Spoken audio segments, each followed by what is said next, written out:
Alright. Mr. Wright, is your head on right today? There was a very crucial piece of evidence found under the victim's body. Was there? Have you lost your mind? Well, actually, it's just my nerves. Give me a second. What? How can you talk like such an amateur? I thought you were a pro, sir. Alright, sir. I'll help you through this. At a time like this, maybe you ought to take a glance at the court record. Court record? Yep, info about evidence and people involved with this case is all listed there, sir. You can look at the court record by pressing the plus button. What the fuck is the plus button? There it is. Aha. See the autopsy report. Time of death. September 6th at 6:28 p.m. caused broken neck. Body was also covered in bruises. Okay. Glasses are smashed. Found in the victim's body. Pieces of nearsighted lenses were found nearby. And here's the photo. Victim fell from the walking path above. Let's take a look at it.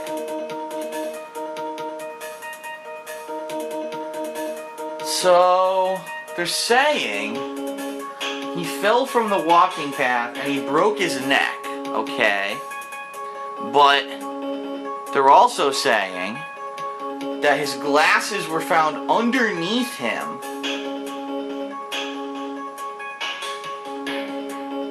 His glasses were found. That would kind of almost hint that someone pushed him. Okay. Which is fine, because that's what they're saying. He was murdered.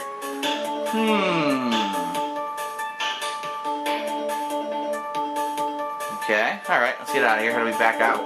There we go. Okay. The plus button? You really know what you're talking about, huh? It's too bad I'm a cop, right? Just think, I could totally be a legal aid instead. Mr. Wright? Yes, Your Honor. Court is in session. Save your chit-chat for later. Sorry, Your Honor.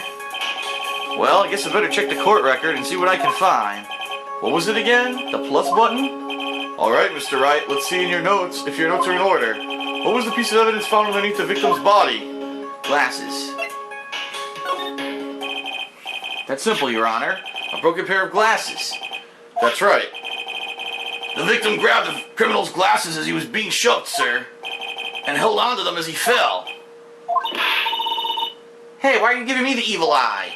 Those glasses you're wearing... Oh, sorry, that was Phoenix. Those glasses you're wearing. Yes, this is my spare pair. But these glasses they found at the scene of the crime are not mine. I swear, sir. You sure about that? Look, it was a coincidence that on that same day I accidentally stepped on mine. A coincidence, she says. Irk. Your Honor, I have further evidence to present. Oh, you have more? And this evidence is very decisive. Very well. Let's hear from our witness about this evidence.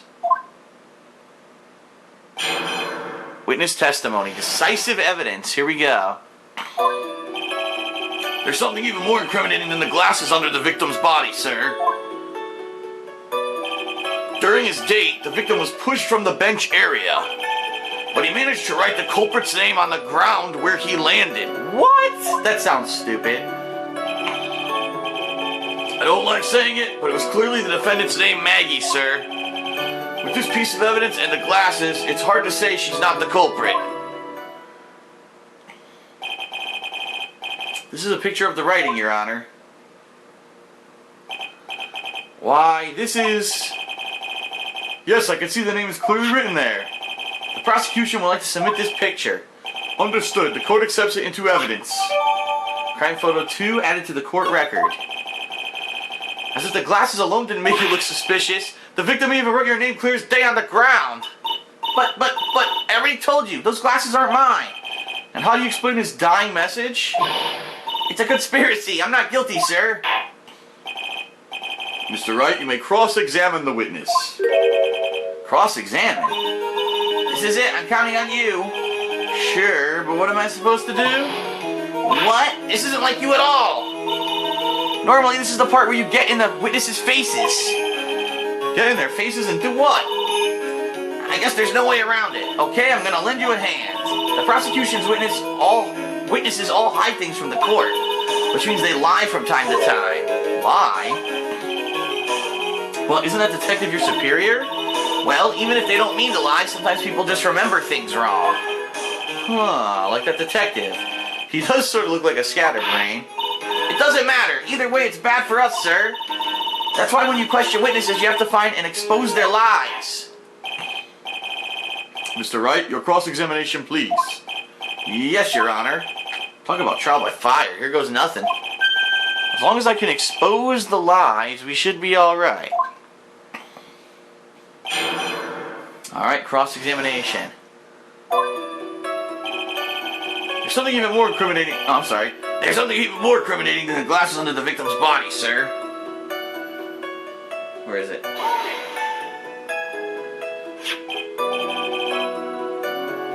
About those glasses. Do you have any proof that these belong to my client? The lenses are for nearsightedness and are almost the same strength as hers. Even the frames look kind of like the one she's wearing in her ID, pal. Huh, what should I do now? Continue pressing. Hold it. Almost and kinda are not good enough in a case like this. You have more definitive proof? Is there something that clearly links the defendant with those glasses? The dirt and sand rubbed out any traces of fingerprints or anything else. So what you're saying, detective, is that you have nothing that proves these glasses are my client's? Something like that. What? I see. So there's no proof. Wow, that was amazing. I could totally feel it down in my gut. During his date, the victim was pushed from the bench area. Now, you're sure he was pushed and that's how he fell? Yeah, pal. If you look at the wounds on the victim's body, there's no way it was anything else. Please continue with your testimony, detective. Anyway, the victim fell pretty far, but he managed to write the culprit's name on the ground where he landed. The culprit's name? Yeah, I was surprised too. I didn't want to believe it, but was the name that of my client? I don't like saying it, but it was clearly the defendant's name, Maggie, sir. Are you absolutely certain? Sorry, pal, but that's what it said. This is a picture of it. No matter which way you look, it still says Maggie. He's got a point. Hey, hold on. Huh?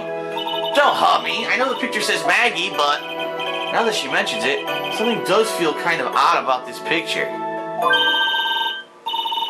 That's how you know you found a contradiction. Now hurry up and present some evidence.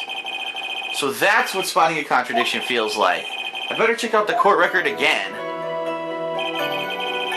With this piece of evidence and the glasses, it's hard to say she's not the culprit. You are certain that it was the victim who wrote the name on the ground? There were scratches on his fingers from the rough sand, and there were grains of sand stuck under his pointer fingernail. It certainly seems that the name was written by the victim himself. That didn't go well. If it really was him, then we're in a lot of trouble. Don't give up. Keep that fighting spirit going. I'm glad you're all pumped up, but I really want to see your special move, sir. My what? You always look so cool when you present evidence. Present evidence? Enlighten me. About this presenting evidence. Okay, when you're listening to testimony, you can compare it with the court record. If you do that, you're sure to find contradictions in the witness's statements. Contradictions? Well, there are many reasons why a testimony might contradict the evidence. The witness might be lying, or maybe they're just mistaken. And? You still have no idea what I'm talking about? When you find a contradiction, open the court record to the item you need. And then I present that evidence, right? You got it. You can also present people's profiles as evidence. With so many items, make sure you present the right thing. Sounds complicated, but I'll give it a try. You're pretty good at this. Wow, being praised by a pro. I don't know what to say. Alright, so we gotta go past that.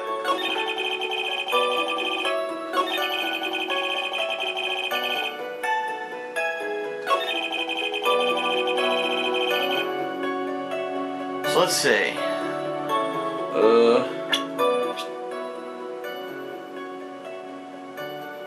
Oh. Okay.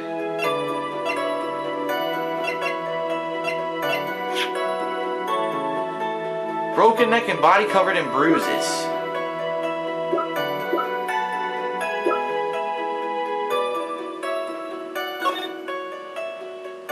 Wait a minute. Wait a minute. It doesn't say Maggie on the ground here. Look. It's missing from the photo. I guess this is what I gotta present.